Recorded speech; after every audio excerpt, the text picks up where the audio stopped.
எல்லா இடத்துக்கும் போயிடுறாங்க ரோஹிணி. அதே மாதிரி வந்து பார்த்தீங்க அப்படின்னா, அந்த கிறிஷும் இத்தனை 8 வயசுலேயே வந்து எல்லா பொய்யும் வந்து சொல்கிறதுக்கு ரெடியாக இருக்கார். அதை வச்சு மட்டுமே தான் இப்போ அந்த கதை இப்போ போயிட்டுருக்கு. வேறு எதுவுமே பெரிய விஷயமா இல்லை. அதுக்கு முன்னாடி வந்து இப்போ என்ன பண்ணுறாங்க அப்படின்னா, ஸ்ருதி வந்து அந்த ஹோட்டல் ஆரம்பிக்கிறதுக்கு யாரை வச்சு கடை திறக்கலாம்னா, எப்பயும் போல் முத்து இந்த கிளிப்புள்ள வந்து ஒரே விஷயத்தை சொல்லிகிட்டே இருக்குங்களா, அந்த மாதிரி தான் யார் கடை திறந்தாலும் சரி, அப்பா வச்சு திறந்துடலாம் அப்படின்னா அந்த எதிர்த்தாப்பில் இருக்கவங்க நீங்கள் ஆரம்பிக்கிறதுக்கு உங்கள் அப்பா வச்சு தரங்க, ஓகே. மற்றவங்களுக்கு அவங்கவுங்களுக்குன்னு ஒரு காரணம் இருக்கும், ஒரு காரியம் இருக்கும், ஏதாச்சும் ஒரு விஷயத்தை செய்யணும்னு ஆசைப்படுவாங்க. அவங்க வந்து திருப்பி அப்போ தான் சொல்கிறாங்க, பிரபலங்களை கூட்டு வந்து பண்ணும்பொழுது எனக்கு வந்து நிறைய ஆட்கள் முதல்ல வர ஆரம்பிப்பாங்க. நிறைய ஹோட்டல்ஸ் இருக்கும்போது அதில் யாருடைய ஹோட்டலுக்கு போகிறது, எந்த ஹோட்டலுக்கு போகிறது இல்லாத ஒரு கேள்வி இருக்கும்.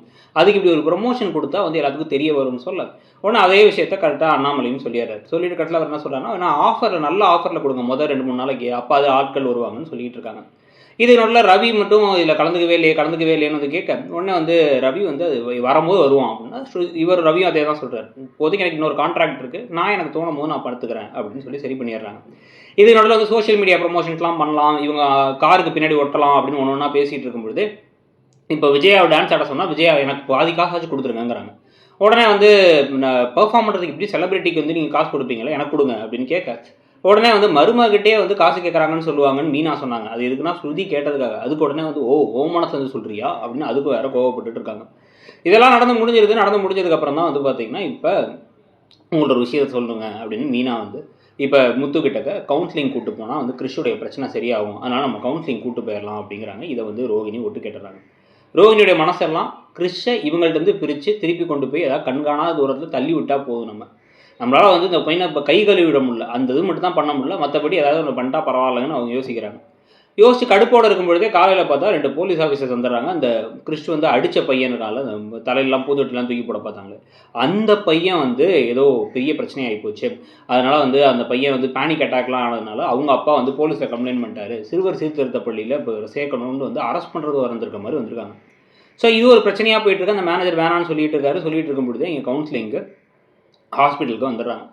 ஸோ ஹாஸ்பிட்டலுக்கு வந்ததுக்கப்புறமா ஹாஸ்பிட்டலில் உள்ளார போயிட்டு இப்போ வந்து முத்து மீனாவும் பேசிகிட்டு இருக்கா. அந்த இடத்துல ரோஹிணி வந்து கடுப்போட உள்ளார வராங்க. கடுப்போட உள்ளார வந்து அவங்க என்ன பண்ணுறாங்கன்னா, தலைவலிக்காக இங்கே வந்திருக்கேன், பிபி அதிகமாகிடுச்சுன்னு நினைக்கிறேன்னு எதோ கதை விட்டுட்டு அவங்கெல்லாம் வந்து ஹாஸ்பிட்டலில் டாக்டரை பார்க்கும்பொழுது கிறிஷை கூப்பிட்டு என் பேர் எதுவும் சொல்லக்கூடாது, அம்மானு என்ன கேட்டாலும் சொல்லக்கூடாதுன்னு மிரட்டிடுறாங்க. இதுங்கெல்லாம் வந்து என்னன்னாலும் தோன்றதை சொல்லுப்பான்னு சொல்லி உள்ளார அனுப்புனா டாக்டர்கிட்ட பேசி முடிச்சுட்டு வெளில வரும்பொழுது டாக்டர் வந்து என்ன சொல்கிறாருன்னா, இந்த பையனுக்கு இருக்கக்கூடிய பிரச்சனையே அவங்க அம்மா தான். அம்மா இல்லை, தாய்ப்பாசம் வந்து அவனுக்கு ரொம்ப வந்து ஏங்க ஆரம்பிக்கிறான். அவங்க அப்பா வந்து ஆல்ரெடி இல்லை, இருக்கிற அம்மாவும் கூட இல்லை. அவங்க வெளிநாட்டிலேருந்து வந்து பிள்ளையை பார்த்துக்க சொல்லுங்கள், இல்லைனா அவன் நிலமை ரொம்ப அது ஒன்று தான் வருத்தமான விஷயம் அப்படின்றாங்க. இதுக்குமே ரோஹிணிக்கு மனத்தில் நமக்காக தான் அவன் ஏங்குறான் அப்படிங்கிறது ஒரு நெகிழ்ச்சியாவோ வருத்தமாகவோ ஒரு எமோஷனலாகவோ இல்லை. அவங்க என்ன சொல்கிறாங்கன்னா, என்ன இவனும் புரிஞ்சுக்க மாட்டான், இந்த முத்து மீனாட்டது முதல்ல பிரித்தாலே போதும், இல்லைன்னா எனக்கு நிஜமாவே பிபி வந்துடும் போல, கடுப்பாக இருக்குது அப்படிங்கிறாங்க.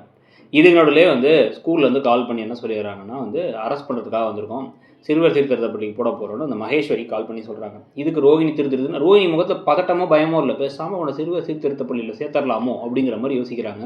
ஆனால் அதுக்கு அப்படியே ஆப்போசிட்டாக முத்து போய் அவங்கள்ட்ட கெஞ்சி தயவு செஞ்சு வேணாம் சார், நான் சொல்கிறேன், என் அது வாழ்க்கையே பாதிச்சிடும், அவனுக்கு அவனை ஆளையே மாற்றிடும், அவனை வந்து நான் வேணா வந்து யார்கிட்ட மன்னிப்பு கேட்கணுமோ கேட்டுக்கிறேன், யார்ட்டையும் கெஞ்சினதில்லை, நான் இப்போ கெஞ்சுறேன், தயவு செஞ்சு அவனை விட்டுருங்கன்னு வந்து முத்து பேசிகிட்டு இருக்காரு.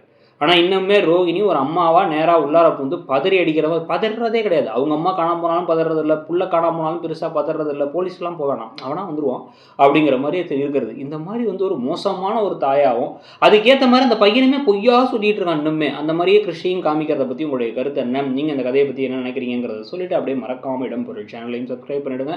நம்மளுடைய இன்னொரு சேனலான இடம்பொருள் நோவையும் சப்ஸ்கிரைப் பண்ணிவிடுங்க. தேங்க்யூ.